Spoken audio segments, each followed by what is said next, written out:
Oi, pessoal. Hoje à noite vamos fugir no escuro com milhares de pessoas famintas, atravessar um deserto sem GPS e descobrir o que acontece quando um povo inteiro tenta confiar em milagres. Todos os dias. Imagine só, você está embalando o jantar quando um vizinho te cutuca com pressa e diz que é agora.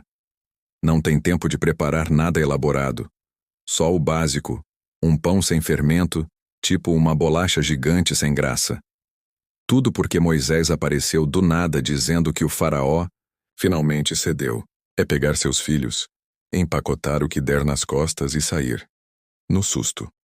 Você provavelmente não sobreviveria a isso, nem por 3 horas. Então, antes de se sentir confortável, reserve um momento para curtir o vídeo e se inscrever, mas somente se você realmente gostar do que eu faço aqui. E me conta nos comentários.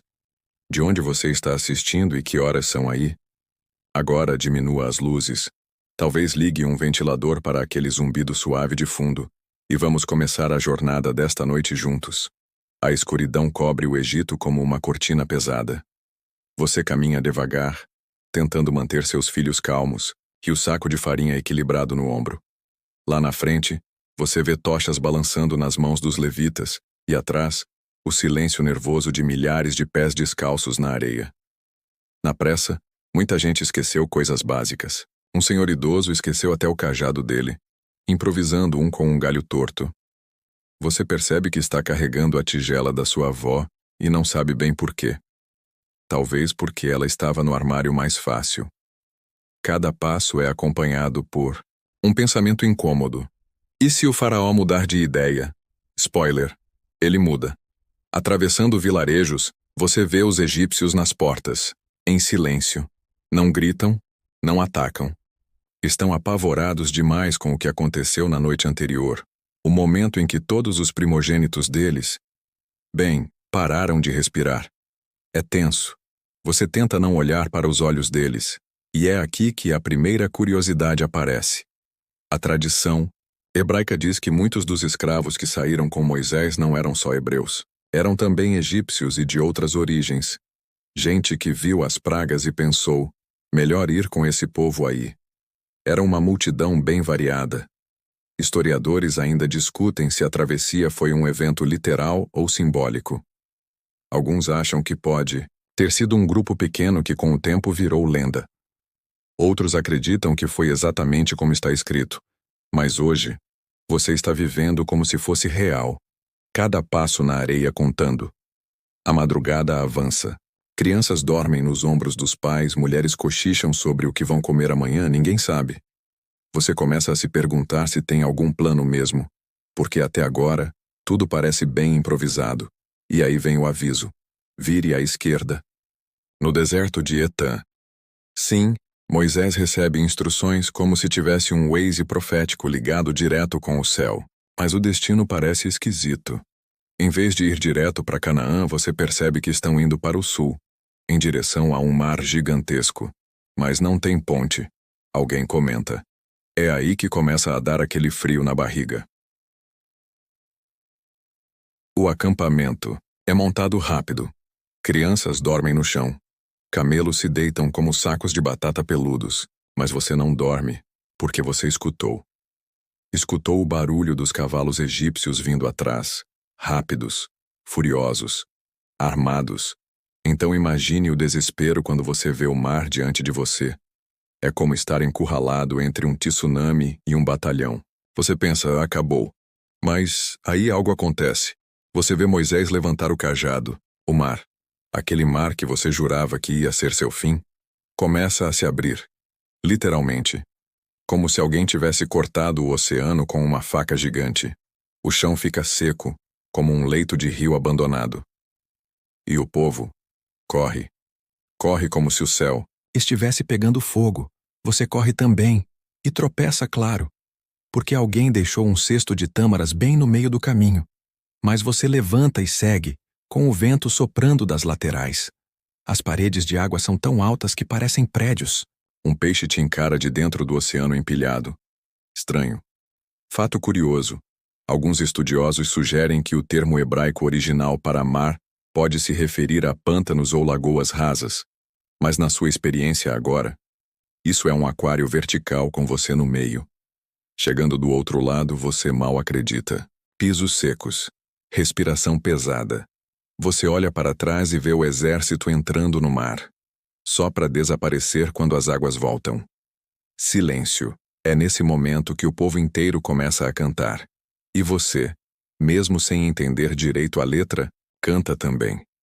Porque de alguma forma você sobreviveu à primeira noite do impossível. Amanhã chega, e o calor também. O deserto acorda com uma risada sarcástica, como quem diz: bem-vindo, agora começa o real desafio. Você ainda sente a areia grudada entre os dedos dos pés enquanto o grupo se afasta do mar agora silencioso, como se nada tivesse acontecido. O sol já está subindo no céu e o vento do deserto faz aquele som seco que parece sussurrar. Vocês vão se arrepender. Um humor reconfortante, né? Mas o que realmente te pega é o vazio. Você olha ao redor e vê nada. Dunas, pedras, mais dunas, talvez um arbusto que parece estar morrendo de tédio. O deserto é bonito do jeito mais irritante possível. Tem aquele céu azul absurdo sem nuvem nenhuma, e um calor que te faz repensar todas as suas escolhas de vida. Você começa a notar que não é só você.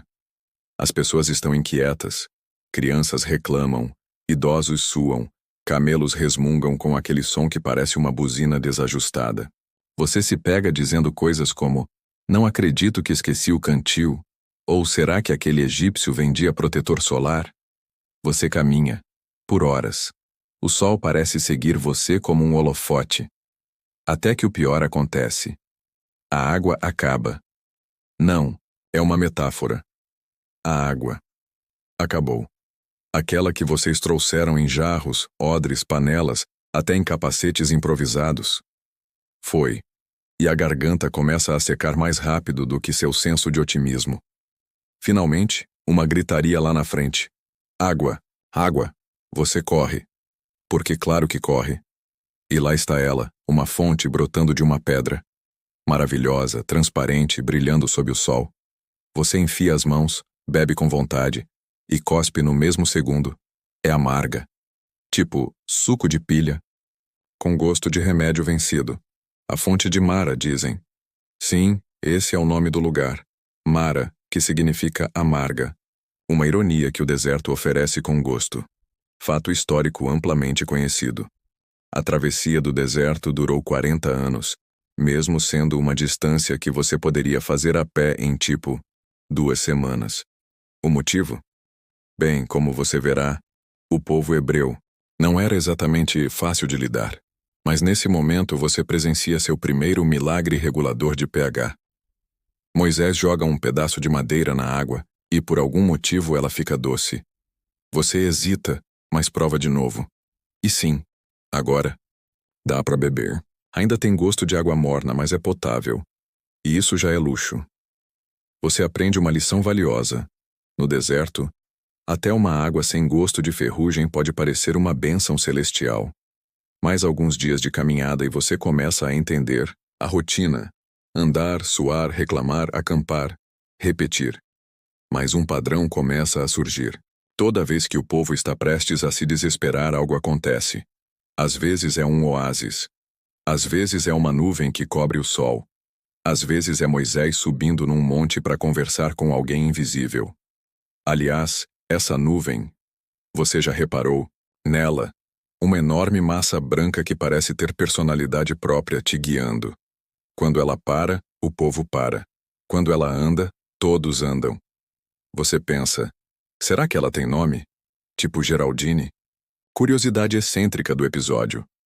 Muitos beduínos até hoje seguem padrões de acampamento semelhantes aos descritos nos relatos do Êxodo, inclusive a ideia de desmontar tudo em minutos quando é hora de partir. Praticidade ou inspiração divina? Você decide. Mas o deserto, claro, tem senso de humor. Você acorda um dia e percebe que não tem comida. Nenhuma. Os pães acabaram. As tâmaras foram. E alguém comeu seu último punhado de grãos. Você ainda suspeita daquele cara que diz: só tô olhando toda vez que passa pelo seu saco de provisões. É aí que começa a gritaria de novo. Por que saímos do Egito? Lá a gente tinha carne, cebola, pão à vontade.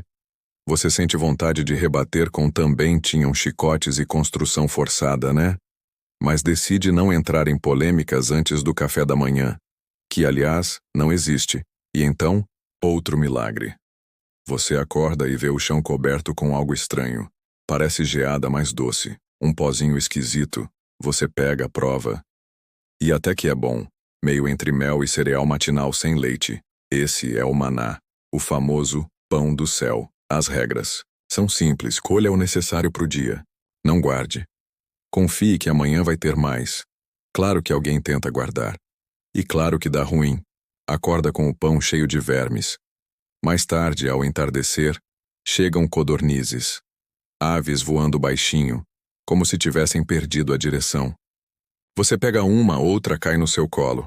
Almoço e jantar servidos. O deserto parece estar dizendo: olha, vocês ainda vão me amar. Historiadores ainda discutem se o maná era um fenômeno natural, como secreções de tamariscos que cristalizam com o frio da noite. Alguns até afirmam que o nome maná vem de manhu, que significa o que é isso, que é, basicamente, o que você também pergunta quando prova. Entre uma mordida e outra, você escuta Moisés explicar que isso é um teste. Deus quer saber se vocês conseguem obedecer mesmo quando não entendem. Você olha para o céu e pensa: será que ele também está provando a gente com esse calor? Enquanto caminha para o próximo acampamento, você já está acostumado com a rotina dos milagres. Começa a esperar que coisas estranhas aconteçam toda semana. E, honestamente, está cada vez mais difícil diferenciar o sagrado do surreal. Mas, surpresa, o deserto ainda não mostrou nem metade do que pode fazer com você. E então você percebe. O Egito ficou para trás. Mas o deserto ainda tem muito a ensinar. Você acorda com o sol batendo direto na sua cara, porque a tenda virou leque noturno depois do calor insuportável da noite anterior. E agora, com a luz do dia, parece que alguém acendeu um secador de cabelo gigante apontado direto para o seu pescoço.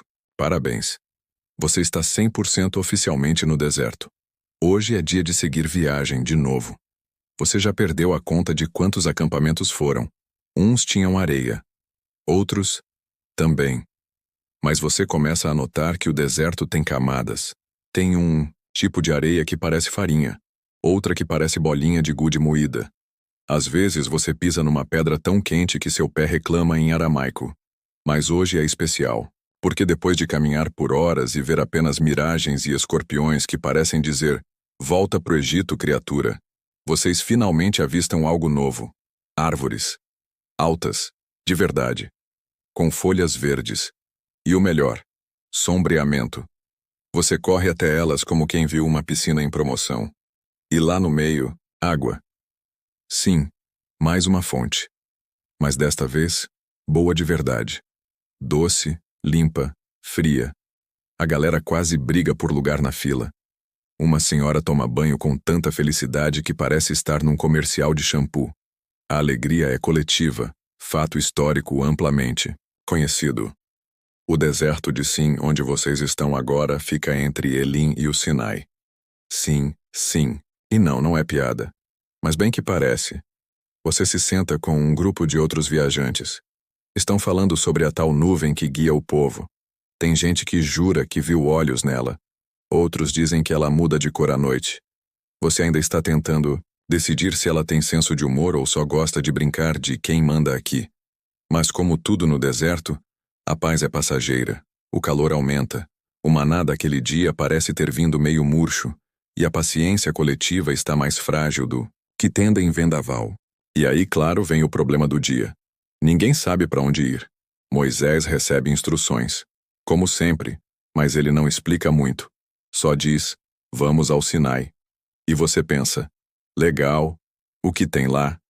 Spoiler, pedra, muitas, e um espetáculo. De trovões que faria qualquer show pirotécnico parecer festa de aniversário. Vocês acampam na base de uma montanha que parece ter saído de um filme de supervilão. O céu começa a te escurecer mesmo sendo meio-dia. Você sente um cheiro de eletricidade? O ar vibra. E então trovões, raios. E uma voz que você não entende, mas sente. Cada célula do seu corpo grita: isso é maior do que eu. Curiosidade excêntrica do episódio. Em tradições judaicas posteriores, acredita-se que todos os povos ouviram o som do Sinai em sua própria língua. Tipo o primeiro Google Translate, só que com trovões. Moisés sobe sozinho, de novo. Você se pergunta, como ele consegue? O homem já está com uma barba que daria inveja a qualquer mestre de RPG e continua subindo montanha como se fosse adolescente. Enquanto isso, você mal consegue subir o barranco até a latrina improvisada sem perder o fôlego. Dias passam. Moisés não volta. Alguém faz uma piada sobre ele ter virado carvão. Ninguém ri. Historiadores ainda discutem se o Monte Sinai, tradicionalmente aceito, é o mesmo descrito nos textos antigos. Alguns sugerem outras localizações, incluindo regiões da Arábia Saudita. Mas onde você está agora, o chão treme. E isso é o bastante. Então, o momento chega. Moisés desce, com 2 tábuas de pedra nas mãos. Tábuas de pedra, escritas por fogo, ou laser celestial. Ninguém sabe exatamente. Mas é épico. Você vê de longe as letras brilhando. Alguém do seu lado murmura: a gente devia colocar isso na parede da tenda. E o outro responde: ou esconder. Vai que tem regras demais. Spoiler: tem as tábuas da lei, 10 mandamentos. 10 instruções que parecem simples, mas têm peso de marreta no peito. Honre pai e mãe. Não roube. Não mate. Não inveje o jumento do vizinho. Sim, é literal. Você lê com atenção, tentando fingir que já segue tudo isso direitinho. Mas aquele pensamento sobre o jumento do vizinho não sai da cabeça. Aí vem a revelação. Essas leis são só o começo. Moisés tem um livro inteiro de orientações. Leis civis, rituais, regras de pureza, até um guia detalhado de design para o tabernáculo. Tipo um manual celestial de arquitetura portátil. Você acha que montar um IKEA é complicado, mas algo em você muda. Mesmo sem entender tudo, você sente que está participando de algo maior. Algo com propósito. E pela primeira vez desde que saiu do Egito, você não está apenas fugindo. Você está seguindo. Caminhando em direção a algo. Enquanto a noite cai, você se deita na areia, o cajado ao lado, e olha para o céu. Estrelas. Milhares. Mais do que você imaginava que existiam. E lá no alto talvez a nuvem ainda esteja vigiando. Você fecha os olhos e pensa: amanhã eu acordo. E caminho mais um pouco. Você acorda com um som metálico. Meio cling, cling, clang. Um barulho ritmado que parece vir do meio do acampamento. Ao sair da tenda, seus olhos ainda ajustando a luz, você vê um grupo de artesãos martelando ouro. Ouro mesmo, no deserto.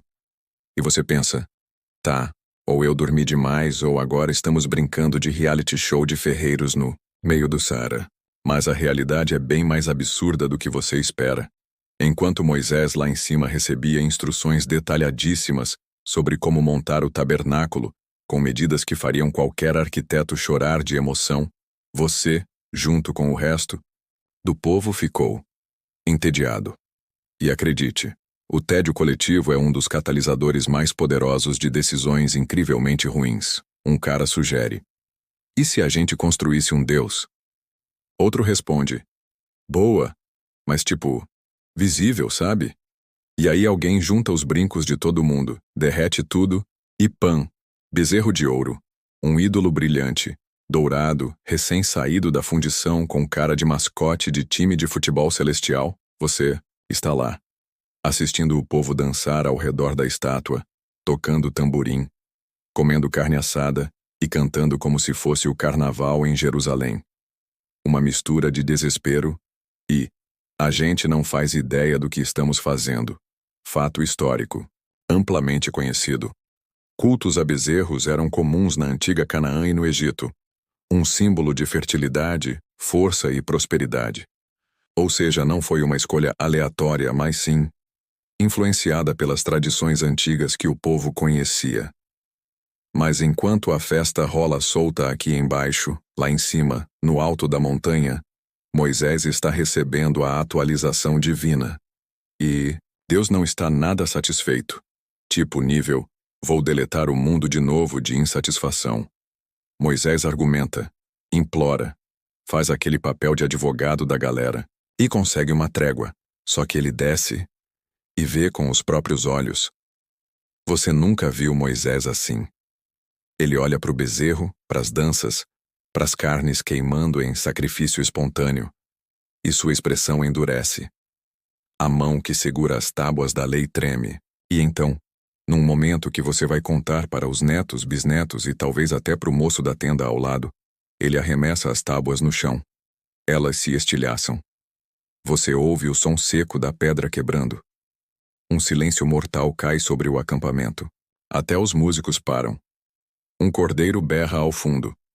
Você sente aquele arrepio de estamos muito ferrados. Curiosidade excêntrica do episódio. Na tradição rabínica, acredita-se que as letras escritas por Deus nas tábuas se levantaram e flutuaram para o céu no instante em que Moisés as quebrou, como se nem as palavras quisessem testemunhar aquele espetáculo de vergonha.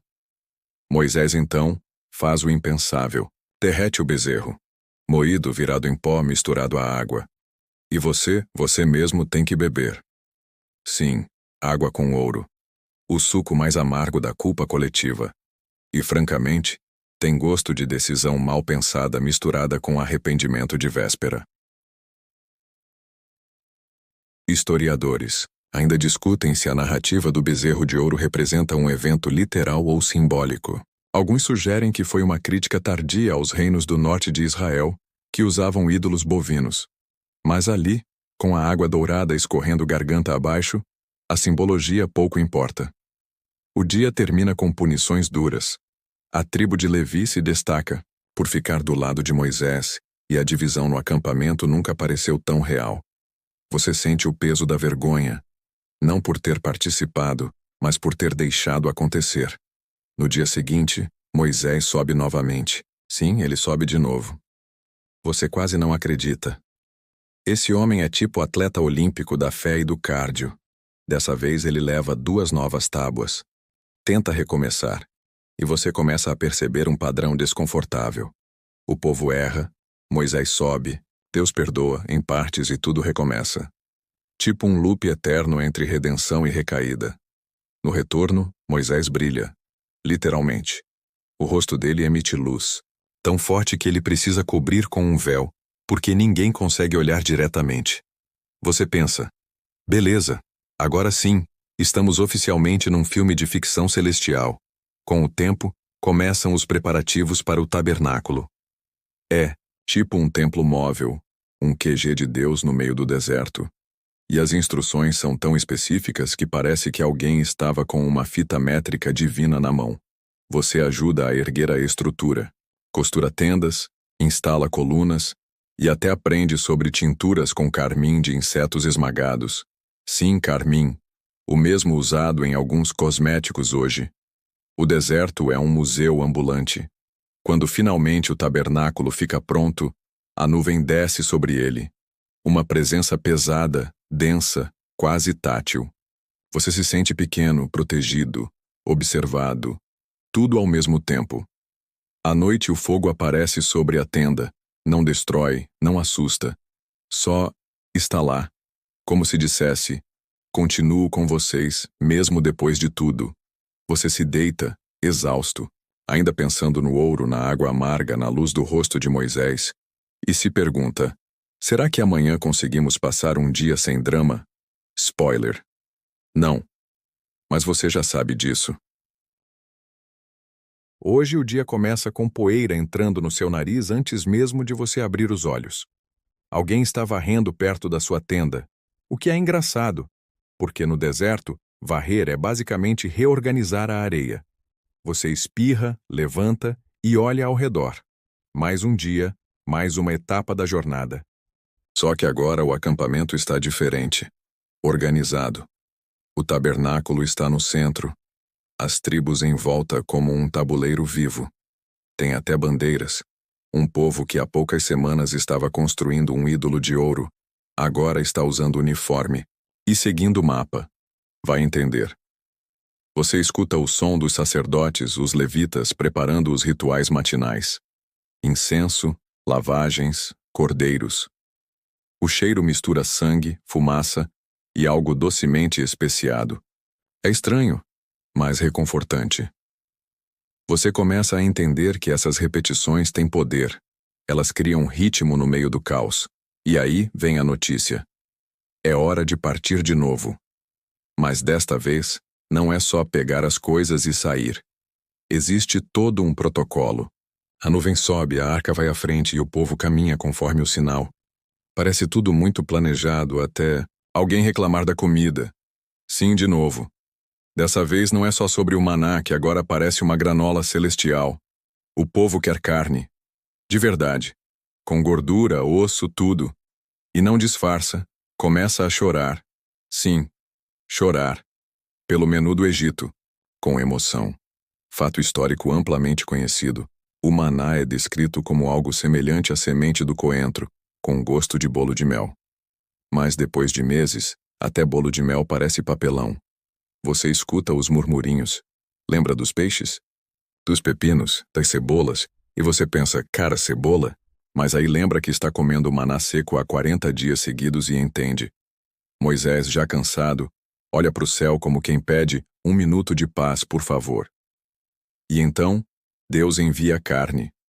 Mas não um pouquinho. Um tsunami de codornizes. Elas descem em bandos cobrindo o chão por quilômetros. Você nem sabe de onde vieram. Uma horda de frango voador. Você ajuda a recolher. Passa horas limpando, cozinhando, grelhando. O acampamento vira um grande rodízio. É festa. E aí, começa a dor. Estômagos incham. Gente passa mal. A carne vira praga. Você observa horrorizado enquanto a alegria vira desespero. O nome do lugar? Kibrot Hatava, literalmente túmulos da cobiça. Curiosidade excêntrica do episódio. Segundo algumas tradições, o maná mudava de sabor conforme o desejo de quem o comia. Sim, tipo um feijão mágico dos desejos. Mas com carne parece que o desejo virou castigo. Historiadores ainda discutem se a narrativa das codornizes é um relato literal ou simbólico. Alguns sugerem que representa surtos de peste causados por carne mal conservada. Mas ali, com a poeira misturada ao cheiro de morte, você não está muito preocupado com metáforas. E como se não bastasse, surgem disputas internas. Arão e Miriam, sim, os irmãos de Moisés, começam a reclamar. Primeiro em voz baixa, depois abertamente. Dizem que Moisés se acha demais. Que Deus fala com todos, não só com ele. É um momento tenso, tipo reunião de família que sai do controle. E aí vem o castigo. Miriam fica leprosa. A pele dela se torna branca como neve e o acampamento para. Moisés, o mesmo que ela criticou, ora por ela. E depois de 7 dias fora, isolada, ela volta. Você observa tudo isso em silêncio. E sente um peso novo no ar. Não é só o deserto que é perigoso. Às vezes é o próprio povo. Mas ainda assim, vocês seguem. A terra prometida parece cada vez mais próxima. Moisés escolhe 12 homens, um de cada tribo, para espiar a terra. É uma missão secreta. Você vê os escolhidos saindo com passos leves, misto de emoção e receio. Durante 40 dias vocês esperam, imaginam, fantasiam. E então eles voltam, com frutas enormes, cachos de uva tão grandes que precisam de 2 homens para carregar. Um murmúrio de esperança percorre o acampamento, mas logo vira pânico. 10 dos espias dizem que a terra é impossível. Falam de gigantes, cidades fortificadas, guerreiros imbatíveis. Só 2, Josué e Caleb, insistem que é possível, que Deus está com vocês. Você olha para o rosto das pessoas ao seu redor. A esperança vira medo, depois raiva, depois, a pior ideia de todas. Vamos voltar pro Egito. Sim, de novo. Fato histórico. A descrição dos filhos de Anak, os tais gigantes, pode estar relacionada a tradições locais sobre povos guerreiros de grande estatura. Alguns estudiosos ligam esses relatos a culturas antigas que habitavam Canaã, como os hititas ou os refaíns. Deus ouve. E dessa vez a resposta é devastadora. Ninguém daquela geração entrará na Terra Prometida. 40 anos. 1 ano para cada dia de espionagem. O deserto agora é sua casa. Você sente o peso dessa sentença como um soco no estômago. 40 anos. 40 anos. A idade de uma árvore, de uma vida inteira. Você se deita naquela noite e olha para o céu. As estrelas ainda estão lá, lindas, calmas. Mas hoje, elas não parecem tão reconfortantes, porque agora você sabe, essa jornada é muito mais longa do que você imaginava. E, no fundo, uma parte de você entende. O deserto não é só o lugar. É o que o povo ainda precisa deixar para trás por dentro. Você acorda com um gosto metálico na boca e percebe que esqueceu de beber água antes de dormir. De novo, a barraca está abafada. O calor já empurra o sol por entre as dobras da lona, e o cheiro de areia e couro de cabra é seu despertador não solicitado. Mas tem algo diferente no ar hoje. Uma tensão quase elétrica. Vozes elevadas logo ali, perto do centro do acampamento. Quando você chega, percebe, começou mais uma revolta. A dessa vez tem nome e sobrenome: Corá, Datã e Abirão. Eles estão lá, em pé, com as mãos cruzadas, cara de quem passou a noite ensaiando o discurso. E tem plateia, bastante. 450 líderes de renome, todos agora fazendo cara de Moisés não é lá essas coisas. Corá solta a bomba. Por que Moisés e Arão acham que são mais santos que os outros? Todos somos consagrados. Todos ouvimos Deus. Você olha em volta e percebe que o povo está dividido. Uns balançam a cabeça em apoio, outros franzem a testa. E você? Você quer café e paz, mas parece que o cardápio do dia é insubordinação. Fato histórico amplamente conhecido. Revoltas internas eram comuns entre grupos nômades. A falta de estrutura hierárquica formal, combinada com longos períodos de privação, é um coquetel perfeito para tensão social e liderança desafiada. Moisés escuta tudo com aquela expressão de quem já viu esse filme antes, mas finge que não sabe o final. Ele se ajoelha, ora em silêncio, depois se levanta e propõe um desafio. Vocês querem liderança espiritual? Amanhã tragam incensários. Vamos ver quem Deus escolhe. Você volta para sua tenda com a sensação de que algo muito grande vai acontecer. No dia seguinte, todos aparecem com seus incensários acesos. E então, o chão começa a tremer, literalmente. Você ouve um som oco, como se algo estivesse cavando por baixo. Um tremor atravessa o solo sob seus pés e, num instante que vai virar lenda contada em sussurros pelas próximas gerações, o chão se abre. Simples assim. Uma fenda enorme engole Corá, Datã, Abirão e tudo o que é deles. É como se o deserto tivesse dito: chega de drama. Você fica imóvel. O ar cheira, a terra virada e incenso queimado. Ninguém ousa dizer nada. Curiosidade excêntrica do episódio. Alguns comentaristas rabínicos dizem que os filhos de Corá não foram engolidos pelo chão, mas acabaram se tornando autores de salmos, o que é uma baita virada de roteiro. Historiadores ainda discutem se o episódio foi literal, alegórico ou algum tipo de evento geológico, tipo deslizamento ou colapso de caverna subterrânea. Mas diante do que você viu, é difícil chamar de qualquer coisa que não seja assustador pra caramba. Depois disso, o povo ainda está em choque. Mas a crise não termina ali. Uma praga começa a se espalhar entre os que murmuraram. Moisés e Arão correm. Literalmente. Arão pega o incensário e corre entre os vivos e os mortos. Uma imagem forte, como se o aroma do incenso pudesse frear a morte. E freia. Você vê o avanço parar. A fumaça formar uma barreira quase invisível. É poético e macabro ao mesmo tempo. Dias depois, vem o teste final para encerrar essa disputa de liderança. Cada tribo entrega uma vara. Moisés coloca todas diante da arca. E no dia seguinte, a vara de Arão floresce. Literalmente, folhas, flores e até amêndoas. Você nunca mais olha para um galho seco do mesmo jeito. A viagem continua, mas com menos energia. A rebelião deixou marcas, a sensação de que qualquer um pode cair, de que nem tudo é garantido. Vocês chegam a um lugar sem água. E lá vamos nós de novo.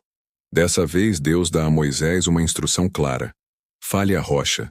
Simples. Fale. Mas Moisés bate nela. 2 vezes. Com o cajado. A água jorra sim, o povo bebe, os animais também. Mas há um silêncio depois. Um silêncio que grita. Isso não era o combinado. E então vem a sentença. Nem Moisés, nem Arão entrarão na terra prometida. Você fica chocado. Como assim? Moisés? O cara que enfrentou o faraó, que subiu montanha, que viu Deus cara a cara? Ele também? Sim, ele também. Fato histórico. As águas de Meribá são mencionadas em diversas tradições como o símbolo do ponto de ruptura na liderança de Moisés. O lugar virou sinônimo de conflito e desacordo. Você se senta, olhando a rocha. Ainda, escorre um fio d'água, tranquilo como se zombasse da tragédia. E de repente Arão está morrendo, ali mesmo na montanha de Hor. Moisés sobe com ele. Você fica abaixo assistindo a silhueta dos dois sumir entre as pedras. Depois, Moisés desce sozinho. Arão se foi. A nova túnica sacerdotal agora cobre seu filho, Eleazar. É estranho ver o manto em outro corpo. Parece grande demais, vazio demais. Você sente o peso da perda, do tempo, da poeira que se acumula tanto nos pés quanto no coração. O deserto agora parece mais do que um lugar. É um espelho, onde cada obstáculo revela o que está dentro de você. E no fundo você começa a perceber. Talvez o desafio impossível dos hebreus no deserto não seja cruzar o deserto. Talvez seja atravessar a si mesmo. A alvorada de hoje é silenciosa. O tipo de silêncio que parece ter peso. O acampamento, normalmente vivo com passos, sussurros e o barulho de panelas batendo em rochas, está quase parado. Você abre os olhos lentamente e nota que o céu, ainda rosado, está especialmente limpo. O tipo de manhã em que nada acontece, até acontecer. O deserto parece ter seu próprio relógio. Ele não se apressa, mas também nunca atrasa. E hoje, esse relógio marca mais um passo, rumo ao reino de Edom. Mas quando Moisés envia mensageiros aos edomitas, pedindo passagem pacífica, a resposta é um não tão sonoro quanto uma porta batida no meio da noite. E não é só um não verbal, é com espadas, lanças e exércitos posicionados nas colinas. Você vê Moisés suspirar. Ele já não discute. Apenas vira o rosto e redireciona a marcha. Ao redor, todos seguem com passos pesados. Ninguém quer mais uma batalha. Não. Agora. Não sem Arão. Mas o deserto, como sempre, tem planos próprios. O caminho alternativo é longo, pedregoso e cruel. E o povo, que por um tempo parecia ter aprendido, volta ao velho refrão. Por que nos tirou do Egito? Você escuta essa frase, e já nem se dá ao trabalho de revirar os olhos.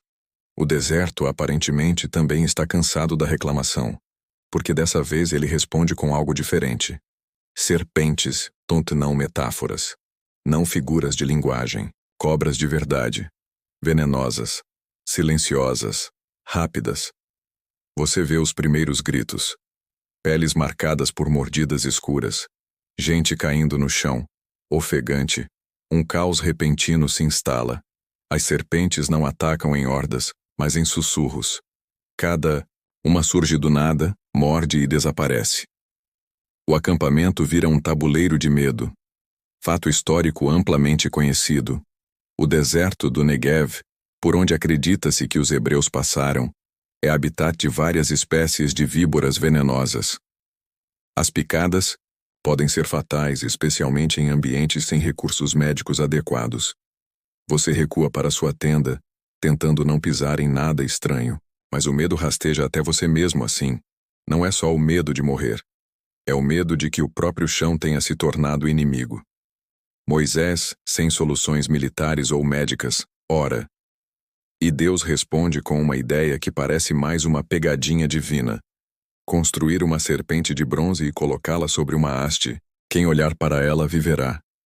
Você assiste à construção. O som do metal sendo moldado. O reflexo dourado da cobra esculpida sob o sol do deserto. E por fim, lá está ela. No alto, reluzente, hipnotizante. Você hesita, mas olha. E o medo recua. Não porque as cobras desapareceram, mas porque agora existe uma resposta. Curiosidade excêntrica. Séculos depois, essa mesma serpente de bronze foi destruída pelo rei Ezequias. Por quê? O povo tinha começado a adorá-la como um ídolo. É o ciclo eterno. Uma ferramenta vira símbolo, o símbolo vira fetiche, o fetiche vira prisão. Historiadores ainda discutem se a serpente de bronze foi uma inovação monoteísta, rara, um símbolo de cura ou uma adaptação cultural de cultos egípcios e mesopotâmicos, onde serpentes muitas vezes representavam proteção e renovação. Com as serpentes recuando, o povo segue viagem, agora com mais cautela. Não que a jornada tenha ficado mais fácil, mas você começa a notar que a cada dificuldade há uma pequena transformação. Como se o deserto não estivesse tentando matar vocês, mas ensinar algo. Do jeito mais intenso e impossível possível, claro. E então vem um novo obstáculo. O rei de Arad ataca. Nada de diplomacia dessa vez. É guerra. E o povo, já cansado de perder, faz uma promessa. Se nos ajudares a vencer, destruiremos completamente essas cidades. Promessa feita, promessa cumprida. A vitória vem, mas você sente um frio na espinha. A terra prometida está chegando. E ela tem donos. Você caminha com o grupo por vales estreitos, atravessando montanhas que parecem morder o céu. De repente, surgem os Amonitas, e o rei Seom. E depois, o rei Og de Bazã, cujo nome já soa como de alguém que não gosta de visitas. Essas batalhas não são narradas como filmes de ação. São rápidas, quase ofuscadas pela poeira que levantam. Mas você sente que cada vitória está abrindo um caminho, literalmente. Os hebreus agora controlam parte do território ao leste do Jordão. Fato histórico. Og, rei de Bazã, é descrito como um dos últimos dos Refaíns, gigantes ancestrais. A tradição diz que sua cama media cerca de 4 metros. Hoje, estudiosos tentam entender se essas descrições são literais ou simbólicas, ligadas a reis particularmente altos ou poderosos. E no meio de tudo isso, surge Balaque, rei de Moabe. Ele vê o povo crescendo como maré e entra em pânico. E aí, a história ganha um tom quase cômico. Ele contrata um profeta, Balaão, para amaldiçoar vocês. Sim, alguém tenta contratar uma maldição. Você ouve boatos disso enquanto monta acampamento. E a história só melhora. O tal profeta tenta ir amaldiçoar, mas a mula dele vê um anjo e simplesmente para. Balaão bate nela, ela se recusa a seguir. E então, isso é real, ela fala. Sim, a mula. Com voz e tudo, você imagina isso e ri. Mesmo no deserto, mesmo com cobras, guerras e fome, há espaço para um momento que parece ter saído de um desenho animado. Mas Balaão não consegue amaldiçoar. Toda vez que abre a boca, sai bênção. Poemas lindos. Profecias que falam de um povo forte, que não pode ser contado nem derrotado, que um dia terá um rei poderoso, uma estrela que se erguerá de Jacó. E você, ali, no meio da areia, suando sob o sol, escutando essas palavras que parecem impossíveis de tão bonitas, começa a sentir fé, curiosidade excêntrica. Algumas tradições fora da Bíblia mencionam Balaão em inscrições arqueológicas como um profeta de renome internacional, uma figura quase mística no Oriente Médio da época. A mula falante, porém, segue sem confirmação arqueológica. Quando o episódio termina, você se deita. O céu está claro, sem nuvens. E pela primeira vez em muito tempo, você sente uma pequena paz, como se o deserto, mesmo com todas as suas dificuldades, ainda abrisse espaço para o sagrado. O dia começa com um estrondo seco, não do céu, não da terra, mas do seu estômago. Você acorda faminto. A comida parece ter perdido sabor, forma, textura. Maná é maná. Você já tentou fritar, assar, moer, hidratar, até passar com ervas do deserto. Continua sendo maná. Mas hoje há outro aroma no ar. E não é maná. É cheiro de carne. E não qualquer carne. Cordeiros, bois e sacrifícios queimando no altar. Hoje é dia de celebração. Uma pausa nos fardos. Uma festa que vem com risos, vinho e, infelizmente, consequências. O povo, animado por uma breve trégua no sofrimento, acampa perto de Sitim, do outro lado do Jordão. É o lugar mais próximo da terra prometida até agora. Você quase sente o cheiro das vinhas de Canaã. Mas, como tudo que parece perto demais no deserto, essa alegria também é armadilha. Você ouve risos vindos de outras tendas. Vê mulheres, moabitas chegando. Perfume forte, olhos delineados com carvão, pulseiras que tilintam.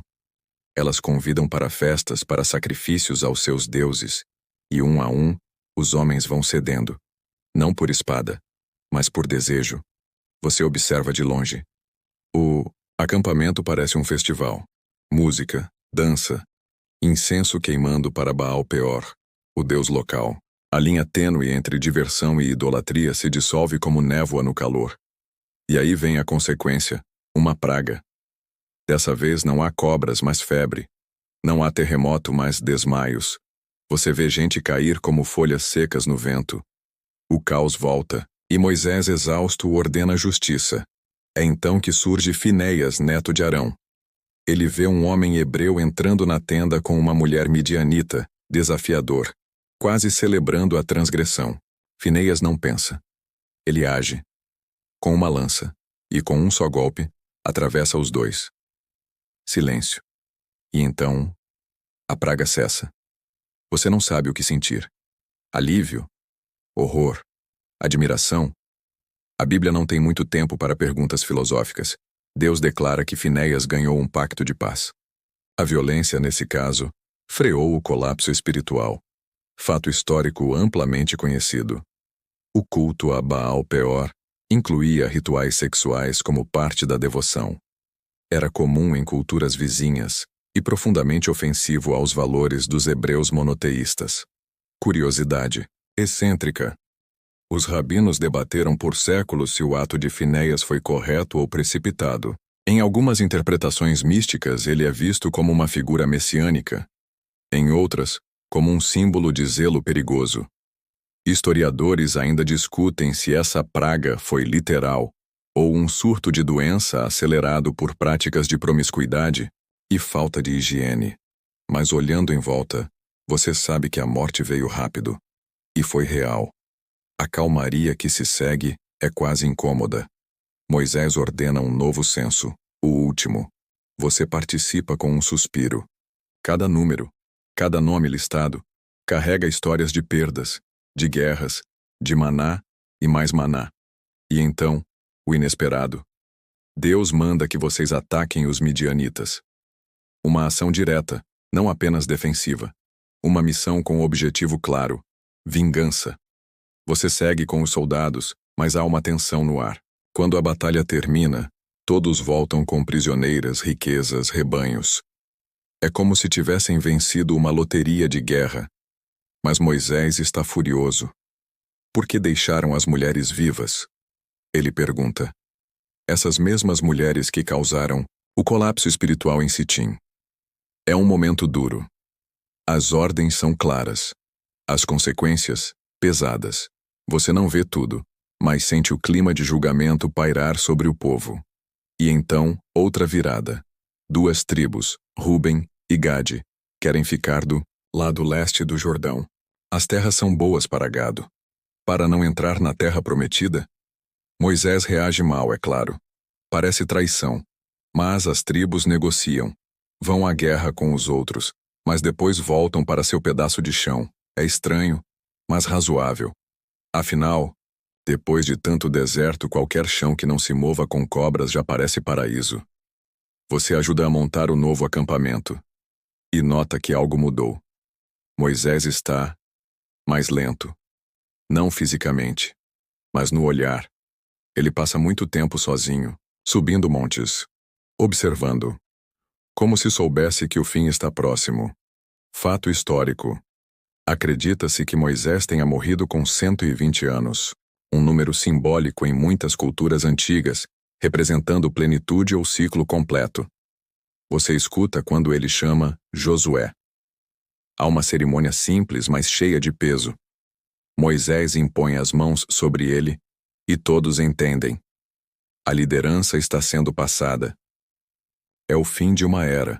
Curiosidade excêntrica. A tradição judaica afirma que, mesmo com 120 anos, os olhos de Moisés não escureceram, nem sua força diminuiu. Ele morreu em plena forma, como se apenas tivesse sido chamado de volta. Historiadores ainda discutem se a figura de Moisés é uma compilação de vários líderes tribais, ou se ele foi um personagem histórico real. Mas você não tem dúvidas. Você o viu subir o monte com os pés cansados e o espírito em chamas, e então ele some. Você espera, horas, dias, nada, até que a notícia chega. Moisés morreu no Monte Nebo. Ninguém viu. Ninguém achou o corpo. É como se ele tivesse sido levado por Deus. E você sente um vazio, imenso, silencioso. Como o próprio deserto, o povo chora por 30 dias. Você também. Mas a marcha continua, porque sempre continua. O luto ainda paira como uma bruma espessa. Mesmo o vento do deserto parece respeitar o silêncio daqueles 30 dias. Você observa as expressões ao redor. Não são só de tristeza, mas de incredulidade. Afinal, Moisés não morreu. Ele sumiu. E ninguém vai lá conferir porque ninguém ousa subir onde ele subiu. Agora é Josué quem lidera. Você não conhece muito bem esse rapaz. Ele era a sombra de Moisés, quieto, sempre por perto, mas sem o bastão, sem as tábuas, sem a voz que fazia o povo calar e escutar. Mas agora ele está ali no centro do acampamento com olhos firmes e voz mais forte do que você esperava. Ele fala de atravessar o Jordão, de conquistar Jericó, de dividir a terra.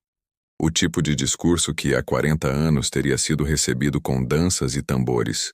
Agora é recebido com olhares cautelosos. Você olha o Rio Jordão. Ele está cheio, transbordando nas margens. Não parece exatamente o momento ideal para uma travessia. Mas Josué diz que os sacerdotes vão levar a Arca da Aliança à frente. Que quando seus pés tocarem a água, ela vai parar. Você já viu muita coisa nesse deserto, mas ainda assim essa ideia parece ousada. E mesmo assim, lá vão os sacerdotes, com as túnicas balançando e a arca brilhando à luz do sol. Você prende a respiração junto com todos. E, inacreditavelmente, as águas param. Como um botão de pausa foi apertado no meio do rio. Você atravessa com os pés secos, pisando em lama que deveria estar debaixo de correnteza. Do outro lado, Josué manda tirar 12 pedras do leito do rio. Um memorial. Como se dissesse, sim, isso aconteceu. E não foi um sonho. Fato histórico amplamente conhecido. O Rio Jordão é um dos rios mais importantes do Oriente Médio, mencionado centenas de vezes na Bíblia. Em épocas de cheia, suas margens podem se alargar até 1 quilômetro. Curiosidade excêntrica. Em algumas tradições judaicas, as pedras tiradas do Jordão são consideradas tão sagradas que seus descendentes foram enterrados com pequenas réplicas feitas de argila. Historiadores ainda discutem se a travessia do Jordão foi um evento literal ou um símbolo literário da transição entre o deserto e a conquista. Mas você lembra do vento no rosto, da lama nos pés e do som estranho de um rio congelado em silêncio? Depois da travessia, vem o corte. Literalmente. Josué manda todos os homens se circuncidarem. Novamente. Sim, você já ouviu essa parte antes, mas essa geração nasceu no deserto. Nenhum dos nascidos após a saída do Egito tinha passado pelo ritual. E agora, com a terra prometida diante dos olhos, é hora de cortar os laços, ou os prepúcios. Você se encolhe só de pensar na dor coletiva. O acampamento inteiro vira uma zona de repouso. Ninguém se move muito. Mas há uma sensação de renovação no ar, de que finalmente vocês estão prontos, E então vem Jericó. Você olha para a cidade e vê muralhas, altas, lisas, intransponíveis. Mas o plano de ataque é criativo. Deus diz para dar voltas na cidade. Literalmente, andar em círculos. Uma vez por dia por 6 dias. E no sétimo, 7 voltas, gritos e trombetas. Você pensa que talvez Deus esteja tentando criar o primeiro flash mob da história. No início, os moradores de Jericó observam com desconfiança. No terceiro dia, alguns riem.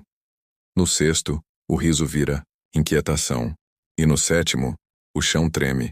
As muralhas caem, não racham, caem, reto, como se tivessem sido puxadas para baixo por fios invisíveis. E você, ainda atordoado, invade com o exército. É brutal. O choque de sair de uma rotina de marcha em silêncio para gritos, fogo e sangue é real. Mas entre tudo isso, uma janela vermelha permanece. A casa de Raabe, aquela que ajudou os espiões hebreus. Ela e sua família são poupadas. Fato histórico. Escavações em Jericó revelaram camadas de destruição intensas. Alguns arqueólogos associam esses eventos a terremotos naturais ou conflitos da Idade do Bronze. Curiosidade excêntrica. Raabe, a antiga prostituta de Jericó, aparece na genealogia de Jesus no Novo Testamento. Como diz o ditado, Deus escreve certo por linhas tortas e às vezes usa papel reciclado. Historiadores ainda discutem se a queda de Jericó foi um evento histórico isolado, uma metáfora de conquista cultural ou um caso de memória popular, transformada em mito ao longo dos séculos. Mas você não se importa com o debate agora. Você está cansado. A poeira da cidade ainda está no ar. O cheiro de destruição gruda na pele. E você entende que a terra prometida não será entregue. Ela será tomada. Um passo de cada vez. E então, o inesperado. Derrota. Sim. Logo, após Jericó, o povo ataca a cidade de Ai. Pequena. Fraca. Fácil, segundo os espiões. Mas o ataque falha. Gente morre. O ânimo desaba. Josué rasga as vestes. E Deus explica. Alguém roubou. Um homem chamado Acã pegou coisas que deveriam ter sido dedicadas a Deus. Prata, ouro, uma capa da Babilônia. E por causa de um homem, o povo inteiro sofre. Você presencia o julgamento, a confissão, a punição. E mais uma vez, o deserto parece se infiltrar, mesmo aqui do outro lado do Jordão. Curiosidade excêntrica. Capas da Babilônia eram extremamente valorizadas na época. Tecidas com fio de ouro e púrpura poderiam valer mais que o gado de uma família inteira. Você vê o exército reorganizado. Vê Ai cair numa nova batalha. Vê Josué subir em Ebal e Gerizim para ler a lei diante de todos. E ouve novamente cada maldição, cada bênção. O mesmo contrato. A mesma escolha. Fato histórico. A prática de ler leis em montes opostos era comum no antigo Oriente Próximo. Isso criava uma acústica natural para que milhares ouvissem. Você olha ao redor. Há crianças que nunca viram o Egito, jovens que só conheceram o deserto. E agora, eles têm terra firme sob os pés. Mas o maior inimigo não é a muralha. É a memória curta. É o conforto. É esquecer que o mesmo Deus que derrubou Jericó exige fidelidade até nos detalhes. Você se deita, olhos voltados para o céu, e percebe que mesmo com terra, com rio, com muralhas vencidas, a jornada continua. Você acorda com o sol abrasando as tendas e um ar quente carregado de expectativa. Afinal, agora que a terra está dividida entre as tribos, parece que a verdadeira aventura começa. Ou pelo menos você espera que seja menos caótica que o deserto. Josué chama os líderes para uma última reunião antes da dispersão. Você está lá, atento. Ele começa a recitar a lei, não como uma lembrança do passado, mas como um pacto para o futuro. As bênçãos e as maldições estão lado a lado. Uma promessa de prosperidade para quem obedecer e de dificuldades para quem se afastar. Você sente a seriedade no tom dele, como se o peso das gerações futuras estivesse agora nas suas mãos também. A divisão da terra é uma tarefa monumental. As tribos recebem seus lotes, cada pedaço com suas bênçãos e desafios. Ruben e Gade recebem terras a leste do Jordão, cumprindo o acordo que fizeram com Josué. Você ajuda a montar os mapas improvisados no chão de areia. As fronteiras são marcadas com pedras e paus, o que parece quase simbólico diante da imensidão das planícies e montanhas.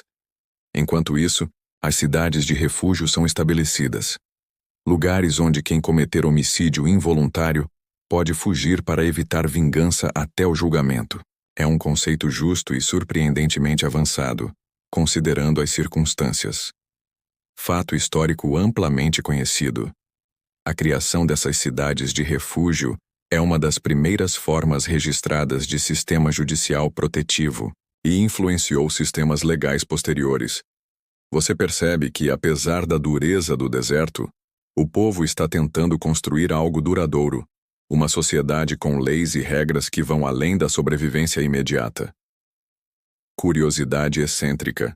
Algumas dessas cidades, como Hebron, carregam histórias tão antigas que até hoje arqueólogos discutem se certas estruturas datam daquela época ou foram reconstruídas depois. Os desafios, no entanto, não acabam com a divisão das terras. Você observa uma tensão crescente entre as tribos, disputas sobre limites e pastagens, como se os velhos hábitos do nomadismo não desaparecessem tão facilmente. E claro, ainda há a constante ameaça dos povos vizinhos, que observam com desconfiança a ocupação crescente do território. Enquanto isso, Josué reforça que a aliança com Deus deve ser mantida com rigor. Ele faz todos repetirem o juramento de seguir a lei, e até levanta uma pedra como testemunha eterna do pacto. Você sente um misto de esperança e cansaço. O deserto ficou para trás, mas a jornada para se estabelecer é outra história. Historiadores ainda discutem se essas divisões territoriais foram um processo pacífico ou resultado de múltiplos conflitos e assimilação cultural ao longo de décadas. Você anda pela nova terra, sente o cheiro da relva recém-cortada e escuta o som distante de um riacho. Um contraste enorme com o silêncio do deserto que você conheceu. Mas uma coisa é certa. A conquista da terra prometida não é só sobre batalhas e muralhas. É sobre aprender a viver juntos com fé e determinação. E enquanto o sol se põe, você sabe que, embora a aventura do deserto termine, a verdadeira história está apenas começando. Você acorda com o cheiro de terra molhada e o som de vozes, ao longe.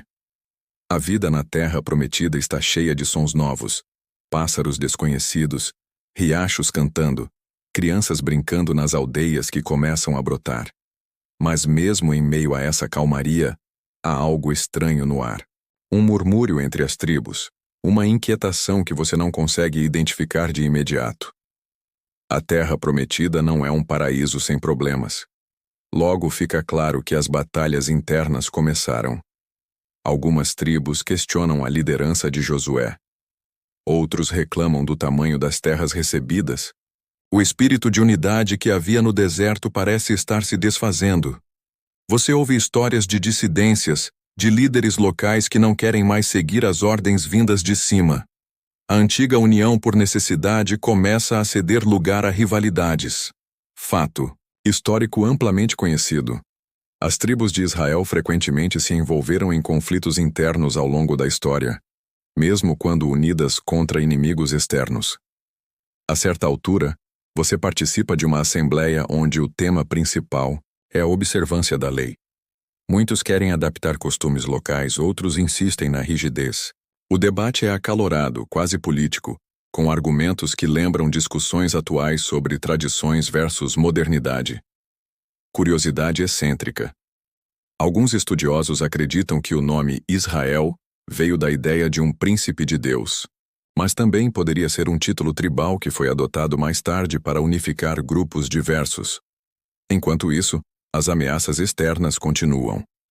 Você escuta relatos de pequenos ataques por povos cananeus que ainda resistem à ocupação. Não são guerras abertas, mas emboscadas, roubos de gado e intimidações. Você participa de patrulhas que cruzam o território em busca de segurança. O deserto pode ter ficado para trás, mas o perigo não. Josué convoca o povo a se manter fiel, lembrando que a força vem da união e da fé em Deus. Mas você percebe que a fé, para muitos, começa a parecer um fardo difícil de carregar. Historiadores ainda discutem se o período após a conquista foi marcado por uma unidade verdadeira, ou se foi mais um mosaico de tribos independentes com alianças frágeis. Curiosidade excêntrica: nas escavações de algumas cidades cananeias, arqueólogos encontraram inscrições que mencionam guerreiros do Deus de Israel, sugerindo trocas culturais e até alianças temporárias. Você sente que o futuro da nação está em jogo. Será que as tribos conseguirão manter a coesão? Ou será que os antigos hábitos e ressentimentos vão separar tudo em pequenos pedaços? Enquanto a noite cai e as estrelas surgem, você se deita pensando nisso tudo. Afinal, a Terra Prometida é mais do que um pedaço de terra. É um sonho, uma promessa, uma luta constante. E por enquanto a luta continua. O amanhecer traz um ar pesado, como se a própria terra estivesse cansada de tanta tensão. Você caminha entre tendas e barracas improvisadas, onde sussurros e olhares desconfiados se misturam. A terra pode ser prometida, mas a paz ainda é um desafio. Josué, embora firme, demonstra sinais de cansaço. Liderar um povo tão diverso, marcado por 40 anos no deserto e agora dividido em tribos, não é tarefa fácil. Você o vê orar, talvez mais do que nunca. Enquanto isso, rumores começam a circular sobre líderes que buscam poder próprio, esquecendo o pacto que uniu o povo. Pequenos conflitos estouram, brigas por pastagens e fontes de água. Você presencia uma dessas discussões que quase viram briga de verdade. Dois chefes tribais, voz alta e acusações duras, um momento que deixa claro: a Terra Prometida não é um paraíso sem desafios humanos. Fato histórico amplamente conhecido. O período dos juízes, que se segue a Josué, foi marcado por ciclos de paz e conflito, com líderes temporários surgindo para unir o povo em momentos de crise. Curiosidade excêntrica: o nome juízes vem da função de líderes que eram ao mesmo tempo árbitros, militares e guias espirituais, uma mistura que você talvez ache parecida com a função de um gerente de projeto mal pago. Você começa a entender que, mais do que batalhas externas, a maior dificuldade é manter a unidade interna. A lei, que deveria ser um guia, muitas vezes é usada como arma em disputas pessoais, e o povo, cansado e dividido, oscila entre a fé e o ceticismo. Josué convoca uma última assembleia. Ele sabe que não poderá liderar para sempre. Em seu discurso, ele lembra das experiências no deserto, das provações, das bênçãos, das falhas. Ele pede que todos escolham a quem querem servir, se aos deuses das outras nações ou ao Deus que os tirou do Egito. Você sente a tensão no ar, como se o futuro dependesse daquela escolha coletiva. Historiadores ainda discutem se a liderança de Josué foi capaz de realmente unificar as tribos, ou se sua morte abriu espaço para a fragmentação que viria depois. Curiosidade excêntrica: dizem que Josué morreu com 110 anos, uma idade impressionante para a época, quase como um influencer bíblico em termos de longevidade. Você se lembra dos dias no deserto, das noites sob as estrelas, da travessia do Jordão e da queda das muralhas de Jericó. Tudo parece um eco distante, uma memória que define a identidade do povo, mas que já não basta para garantir o futuro. Enquanto o sol se põe, você entende que a verdadeira conquista não é a terra, mas a capacidade de permanecer fiel, mesmo quando o caminho é difícil. E assim você se prepara para o que está por vir. Você desperta para um novo capítulo. Josué já não está mais entre vocês, e a liderança está dispersa, deixando um vácuo que logo se preenche com vozes diferentes, nem sempre em harmonia.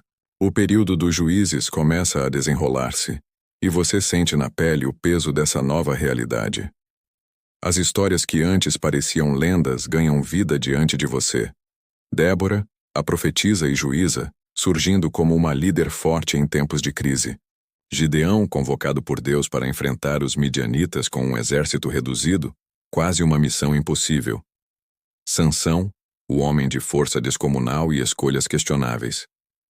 Você percebe que esse é um tempo de ciclos, tempos de paz, seguidos por períodos de turbulência, quando o povo se afasta da lei, sofre as consequências e volta a clamar por salvação. Fato histórico amplamente conhecido. O livro dos Juízes retrata um período de cerca de 200 anos marcado por essa alternância entre opressão e libertação. Você observa como a fé do povo é posta à prova, como o deserto da alma às vezes é mais árido que o deserto físico que deixaram para trás. Curiosidade excêntrica. Sansão, conhecido por sua força, provavelmente usava um pente. Sim, um pente, feito de dentes de leão como símbolo de poder e resistência. Uma imagem que você nunca imaginou tão estilosa. Os desafios são enormes. Ameaças externas continuam. As tribos lutam para se unir, e o culto a outros deuses começa a infiltrar-se sorrateiramente. Você presencia sacrifícios, festas, profecias e traições. Cada evento parece uma peça em um tabuleiro que você ainda não entende totalmente, mas sabe que é decisivo. Historiadores ainda discutem se o período dos juízes representa um colapso social ou uma fase de transição para a formação do Reino de Israel. Você sente que está no olho do furacão de uma nação em construção, frágil, mas cheia de potencial. Enquanto a noite desce, você percebe que, apesar de tudo, o povo ainda busca uma luz. E que essa luz pode estar mais perto do que parece. Você caminha pelas aldeias e cidades que crescem lentamente, sentindo o pulso de uma nação tentando encontrar seu ritmo. O desejo de um reino unificado começa a surgir. Uma ideia que não é só política, mas profundamente espiritual. Samuel, o último dos juízes, aparece no cenário como uma figura crucial. Ele é profeta, juiz e líder. Alguém que sente o peso da responsabilidade de guiar o povo em um momento delicado. Você o observa aconselhando e repreendendo, sempre buscando o equilíbrio entre a vontade divina e a necessidade humana. A pressão para ter um rei aumenta. O povo quer estabilidade, liderança forte, algo que os juízes não conseguiram garantir, de forma duradoura. Você escuta debates intensos, opiniões divergentes e o medo de perder a identidade tradicional. Fato histórico amplamente conhecido. O surgimento da monarquia israelita marca uma transição importante, com Saul sendo o primeiro rei ungido por Samuel. Você sente a tensão entre a tradição tribal e a novidade da centralização do poder. É um momento de mudanças profundas que não acontecem sem resistência. Curiosidade excêntrica. Dizem que Saul, o primeiro rei, era tão alto que precisava de uma armadura especial feita sob medida, quase como se fosse o primeiro homem gigante da corte israelita. A escolha de Saul não é simples. Samuel sente que está cedendo a uma demanda popular, mas entende que o povo precisa de um símbolo para se unir. Enquanto isso, você vê o crescimento de Jerusalém, uma cidade que logo se tornará o coração do reino, embora ainda esteja longe de ser a capital. Historiadores ainda discutem se a monarquia unificada foi um processo pacífico ou marcado por lutas internas e resistência das tribos. Você observa que a fé continua sendo o alicerce, mas também uma fonte de conflitos. O rei deve obedecer a Deus, mas também governar um povo complexo e dividido. No silêncio da noite, você reflete sobre as escolhas difíceis que o povo enfrenta. Afinal, toda mudança traz perdas e ganhos. E você sente que, no fundo, essa busca por identidade é algo universal que transcende tempo e lugar. Você sente o peso do momento, o fim de uma era e o começo de outra. O reinado de Davi, o pastor que virou rei, traz uma nova esperança para Israel. Você observa suas vitórias, sua coragem e sua sabedoria crescente. Ele unifica as tribos, conquista Jerusalém e estabelece uma capital que pulsa com vida e fé. Mas, Nem tudo é perfeito. Davi enfrenta desafios internos, traições e dúvidas tanto pessoais quanto políticas. Você percebe que mesmo o homem segundo o coração de Deus carrega suas falhas e lutas. Fato histórico amplamente conhecido. O reinado de Davi é frequentemente visto como o apogeu do antigo Israel, uma época de expansão e estabilidade. Você acompanha as histórias de batalhas, alianças e a construção de um reino que vai muito além da conquista física da terra. Curiosidade excêntrica.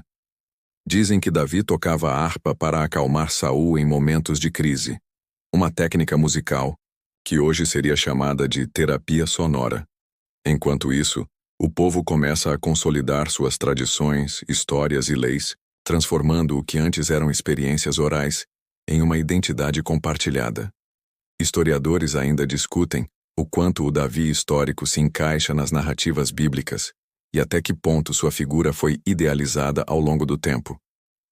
Você sente que, apesar das dificuldades, a promessa do deserto começa a se cumprir em algo maior, uma comunidade que aprende, cresce e se adapta. O ciclo de provações, fé e superação se repete, mas agora com uma base mais sólida. E ao final dessa longa jornada você se deita, sentindo uma mistura de cansaço e esperança. A Terra Prometida não é apenas um lugar, é uma história viva, feita de pessoas como você, enfrentando desafios impossíveis com coragem e fé. Agora diminua as luzes, respire fundo e deixe essa história te embalar para um sono tranquilo. Agora, para finalizar essa longa e fascinante jornada, vamos desacelerar e acalmar o ritmo, preparando você para uma noite serena e tranquila. Imagine que você está deitado em uma rede confortável, balançando suavemente sob um céu estrelado, com uma brisa leve tocando sua pele. O som distante de um riacho corre lentamente, misturado com o canto suave dos grilos, criando uma sinfonia natural que acalma seu corpo e mente. Você respira fundo, sentindo o ar fresco enchendo seus pulmões, trazendo uma sensação de paz e segurança. As histórias que ouvimos hoje sobre o povo que enfrentou desafios impossíveis nos lembram que mesmo nas jornadas mais difíceis, existe uma luz que guia e um refúgio para nossa alma. Não importa onde você esteja, ou as batalhas que enfrenta, o descanso é merecido e a esperança nunca desaparece. Enquanto você se entrega ao silêncio da noite, sinta que está protegido, acolhido por algo maior, como aqueles antigos que confiaram na promessa da Terra Prometida. Deixe seu corpo relaxar completamente. Sinta cada músculo se soltar, como folhas caindo suavemente de uma árvore. Deixe seus pensamentos desacelerar, permitindo que só as imagens de tranquilidade e serenidade permaneçam. Você está seguro. Você é parte de uma história que atravessa o tempo, uma história que fala de coragem, de fé e do poder de continuar, mesmo quando tudo parece impossível. Agora, feche os olhos lentamente. Deixe-se levar pelo silêncio, pelo conforto e pela promessa de um novo amanhecer. Durma bem sabendo que amanhã será mais um dia cheio de possibilidades.